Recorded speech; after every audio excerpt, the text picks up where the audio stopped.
Hi hello എല്ലാവർക്കും എൻ്റെ പുതിയ വീഡിയോയിലേക്ക് സ്വാഗതം. ഇന്നിപ്പോൾ വേറൊന്നുമല്ല, ഞാൻ കഴിഞ്ഞ ദിവസം ഒരു നെയിം ഈറ്റിംഗ് ചാലഞ്ച് എന്ന് പറഞ്ഞിട്ടൊരു സംഭവം പറഞ്ഞിട്ടുണ്ടായിരുന്നു നിങ്ങളോടൊപ്പം. അപ്പം ആ നെയിം ഈറ്റിംഗ് ചാലഞ്ചിൻ്റെ പിന്നാമ്പുറ കാഴ്ചകളാണ് കേട്ടോ.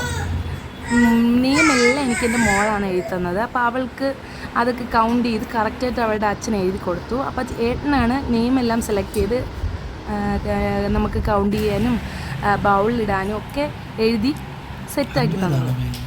പിന്നെ ഒരു കാര്യം എന്താണെന്ന് വെച്ചാൽ, ഈ വീഡിയോ നമ്മൾ അതായത് ഈ നെയിം ഈറ്റിംഗ് ചലഞ്ചിൽ ഇടുന്ന പേര് ലാസ്റ്റ് ഈ വീഡിയോ എടുക്കുന്നതിന് തൊട്ട് മുമ്പ് വരെയുള്ള എല്ലാ പേരും ഞങ്ങൾ സെലക്ട് ചെയ്തിട്ടുണ്ടായിരുന്നു കേട്ടോ. 37 പേരാണ് മൊത്തം ടോട്ടലായിട്ട് ഈ നെയിം ഈറ്റിംഗ് ചലഞ്ചിൽ നമ്മളിട്ട ലോട്ടിലുണ്ടായിരുന്ന പേരുകൾ. അപ്പോൾ അതിൽ ഒരാളെ മോളെ കൊണ്ട് എടുപ്പിക്കാം എന്ന് ഞങ്ങൾ വിചാരിച്ച് വെച്ചിട്ടുണ്ടായിരുന്നു.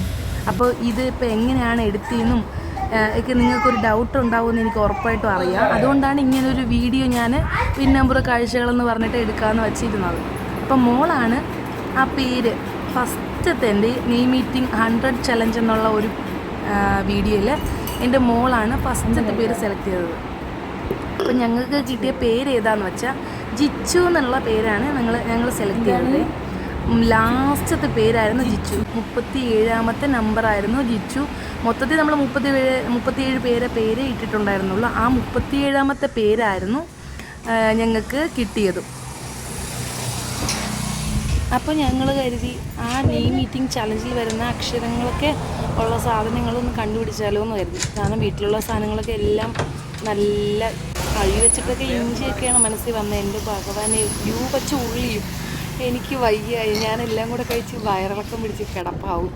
അതുകൊണ്ട് തന്നെ പയ്യെ നൈസായിട്ട് അമ്മയുടെ കൂട്ടുകാരുടെ കടയിൽ പോയിട്ട് സ്വാതന്ത്ര്യത്തെ എന്തെങ്കിലും പേരെങ്കിലും അത് വരുന്ന ടൈപ്പുള്ള സാധനങ്ങൾ കണ്ടുപിടിക്കാമല്ലോ എന്ന് കരുതിയിട്ട് കടയിലേക്ക് പോകാമെന്ന് വെച്ചു. അപ്പോൾ പോകുന്ന വഴിക്ക് ഏട്ടൻ പറഞ്ഞു, എന്നാൽ പിന്നെ നമുക്ക് പെട്രോളോട് അടിച്ചിട്ട് കടയിലോട്ട് പോകാമെന്ന് പറഞ്ഞു. അപ്പോൾ നേരെ വാഴമുട്ട പമ്പിലേക്കാണ് ഞങ്ങൾ പോകുന്നത്. അത് കഴിഞ്ഞിട്ട് പെട്രോൾ അടിച്ചിട്ട് കടയിൽ പോയിട്ട് സാധനങ്ങൾ വാങ്ങിച്ചിട്ട് വീട്ടിലേക്ക് പോകാമെന്ന് കരുതി. അപ്പോൾ ഞങ്ങൾക്കൊരു ഇതെന്താണെന്ന് വെച്ചാൽ, ഈ നെയിം ഈറ്റിംഗ് ചലഞ്ച് ചെയ്യുമ്പോൾ അതിൻ്റെ ഒരു പിന്നാമ്പുറ കാഴ്ചകളെന്നുള്ള നിലയ്ക്ക് നിങ്ങളെ കാണിക്കുമ്പോൾ അതും ഒരു പ്ലസ് പോയിൻ്റ് ആണല്ലോ. ഞങ്ങൾ എങ്ങനെയൊക്കെയാണ് ഇത് ചെയ്തതെന്നൊക്കെ നിങ്ങൾക്കും അറിയാമല്ലോ. അപ്പോൾ അങ്ങനെ ഞങ്ങൾ കടയിൽ വന്ന് ഞങ്ങൾക്ക് വേണ്ട സാധനങ്ങളൊക്കെ മേടിച്ച് വീട്ടിലേക്ക് പോയി.